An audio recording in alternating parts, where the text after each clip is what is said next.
So this is the vineyard. Oh, I like this now. So the snake's tongue is from the bottom of the vineyard, and the low burn is from the top end of the vineyard. The low burn was planted originally in 2000, so it's older vines. When we came in, we replanted this bottom section, Yeah. and we planted that bottom section like we had done at Pyramid Valley. Yeah.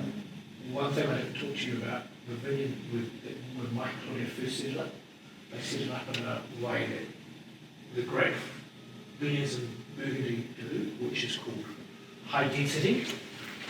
So if you went past the vineyard anywhere in New Zealand, most vineyards would be about 2.2 metres wide, sometimes 2.5.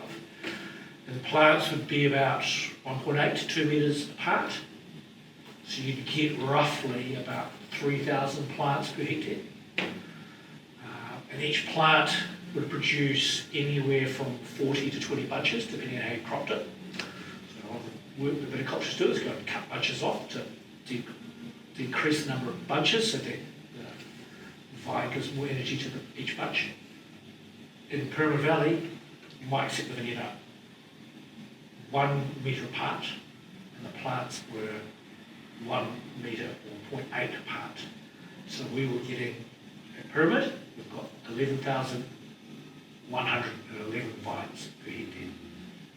So you have way more vines per hectare, but each vine only produces about 4 or 5 bunches of fruit. So the whole philosophy is, if we're trying to express the soil, and the soil gives the energy to a plant, and that energy is dispersed across 20 bunches, this is 4 bunches, those 4 bunches have far more of that soil's energy. So it's like concentrated. It doesn't concentrate in terms of flavour, it concentrates in terms of sense of place. So it's very puristic in terms of this is our place, this is ours, and this is the particular. And so the energy of the earth smoke is different to the energy of angel flower. So to accentuate that energy, if you like. So if we grew in traditional format, you might not notice the difference as much. So these 2 wines have been made in different ways. And most of the ways is, so there's snake's tongue is on your left, low burn is on your right. So Hugh sees Central Otago as a place that produces what he calls sunny wines. So, you go down to Central in the height of summer, their daytime temperatures are way hotter than Hawke's Bay, but their nighttime temperatures are way cooler than Hawke's Bay. So the variation in temperature is much greater. The Queenstown or Cromwell local tells you we can spot a tourist in the summertime in a heartbeat at night time, because they'll turn up to a restaurant just wearing a polo shirt or a t-shirt, versus a local, even though it might have been 37 degrees during the day, will still take a jumper or a jacket to dinner because the temperature drops at night. And so when you're growing grapes, it's like having these berries out there ripening all day long, and you pick them up and individually put them in the fridge overnight, and then you bring them back out.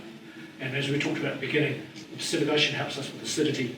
Hawke's Bay, it defines acidity down there. So the wines have really high acids, so they can tend to be really bright, flavoursome wines, like very raspberries and strawberries when you're looking at pink. So Hugh says, okay, that's the Central Otago style. I'm making a Pyramid Valley wine from Central Otago fruit. And when I say all the fruit from Central Otago is trucked up to our vineyard in Waikato. So it's all made in one place. So to create more texture and less brightness and more earthiness, he's used what we call whole bunch. So when you pick the berries, normally the berries will be pulled off the stems and stalks, and just the berries are pressed. With whole bunch, press the whole lot. So the stems and the stalks all go in, and with this wine, 30% of the berries were whole bunch. And so when you work in the stems and stalks, that adds more earthiness, more texture, takes away some of that fruitiness, but that's the big difference between these 2 wines. Versus with this one here, it's just whole bunch. Just berries stripped off the stem and stalks, it's just berries themselves. This second wine as well, the low beers, had more new oak. So the new oak has given it more oaky flavours and given it this real roundness. So they're different to North Canterbury Pinots, aren't they? They're like, I don't know what you think about them, but I find them more fruity. Like I find the Earth Smoke and Angel are a lot drier, a lot softer, Yeah. a lot more delicate. These are a lot more up here. I've got Pinot Noir, got lovely fruit flavours. This has got almost, not a spice to it for me, snake stuff, but almost like this sort of savouriness coming through on it. It's just my. I was actually thinking spicy.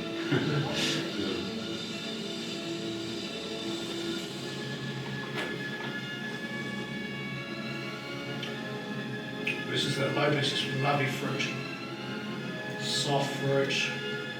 I think I like this one. You like it? Yeah. I like both, but to choose. If you had to choose out of these you had to have a favourite child. I don't have that much money, so.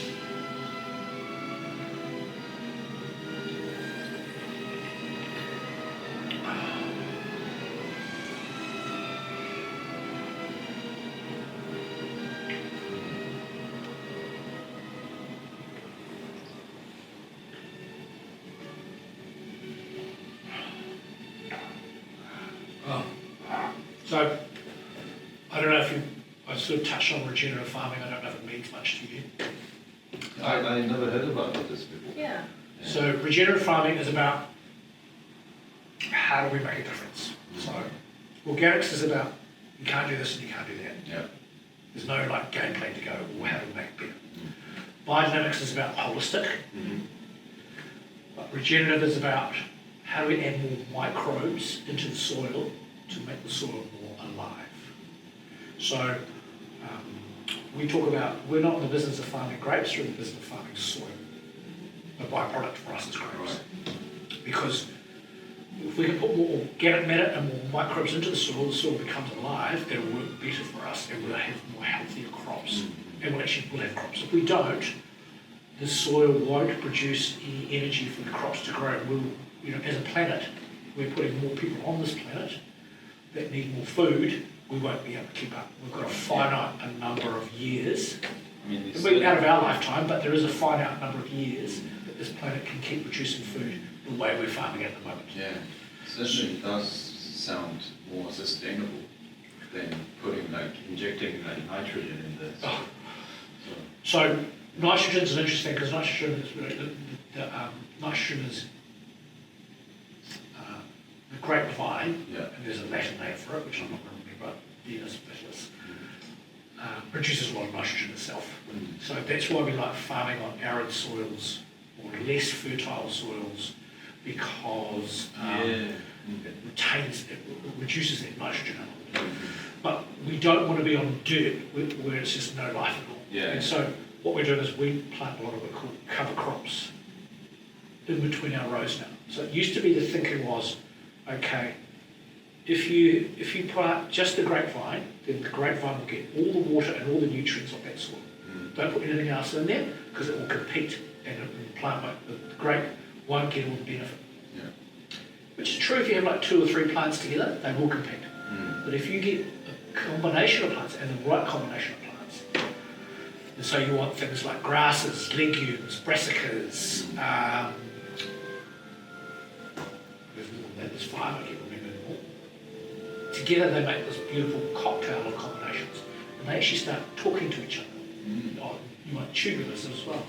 So in our vineyard at Gavin Gravel's in the Market Vineyard, if you drove past it, you might not today because it's just, we've done something to it, but if you drove past it last week, it would look like little weeds growing in our vineyard. Oh. But the soil is alive because these weeds are all these cover crops. And so they add more microbe energy into the soil. So we've worked out, not just us, it has been worked out. For every 1% of organic matter you can add back into the soil, every hectare will retain 100,000 litres of water. So you don't have to add that water in.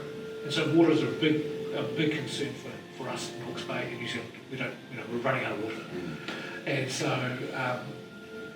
in our vineyard, if you take Central Otago Vineyard, we've got 10 hectares are planted in grapes. So for every percent, we save 1 million litres of water. And we've actually increased our organic matter from 4% to 9%. So we've increased it by 5%. So there's 5 million litres less water we need on that vineyard. So we actually dry farm that vineyard. When I say dry farm, we don't irrigate on it for most of the summer, which all the other vineyards around us do have to. The other cool thing is, for every 1% of organic we increase it, each hectare retains and locks away 40,000 tonnes of carbon. So soil is a much better carbon sink than trees. Oh. Trees are great. We love trees. I mean, they do, they do breathe as well. Yeah. So if we can use our vineyards to lock away carbon, I'm drinking wine. We're helping that. Well, it's helping get the balance right. Now, we're out of balance at the moment. That's what we're coming down to. We have to restore the balance and head towards what the natural ecosystem really is. Adding more energy back into the soils, creating more microbes, and that'll work for us. But if we weren't here, if humans weren't here, this planet would happily be in unison. The only factor that creates turmoil and chaos Is us. So anyway, so again, we're doing a lot of work in regenerative farming, and we see that as one, really important for us as a business and as a country, and two, from a marketing perspective, we can't compete on the world stage on price and volume because we are tiny. So the only way we get ourselves noticed and bought by other countries is because we have to be innovative. We have to use innovation as a way of saying we are pushing boundaries constantly, and people look to us. It doesn't matter if it's wine. Wine is one thing we have to do. But I think as a country in all, we have to be so innovative that people go, what are those people doing down there? Get us interested. You can be the leader of the... So Steve, he's quite happy with me telling us, he's 63 now.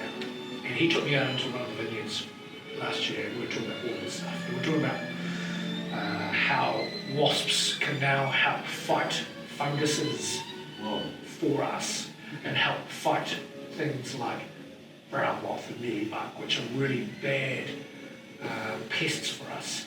And the wasp can help fight them for us, and we can weaponize those wasps to create more drama in the vineyard for these pests with the right plants. So if a wasp eats the plant off, eats the juice of certain plants, they can infect way more nests because they're almost like superpowered. So we're learning all this stuff. And I was like, Steve, and they're like, this must be so amazingly exciting but frustrating for you, because every time you put some sort of trial and experiment into the vineyard, you've got to wait so long to see if it actually, for the results. Because every year you have to wait for another crop, you have to wait for another season. Of course, it's like I need 4 lifetimes. Because I'm learning stuff in my 60s now, which is groundbreaking, which I had no idea about when I was studying with Dr. Richard Smart back in the 80s. But this is something that really is exciting for us and for everyone, So, and every year we find new, wonderful, cool stuff. And it's something that all our vineyards are now embracing. So, watch this space and all that stuff. And so we also had some sommeliers and wine writers who came out earlier in this year, and we talked to them and we showed them all the stuff we're doing. Not just us, other operators. And they were like, why is the rest of the world not doing this? You guys are actually incredible. And they've been telling these stories for us in the wine community. But so wine is more than just a pleasure. So I thought for our last wine, we'll come back to Hawke's Bay because. Okay. Yeah, well,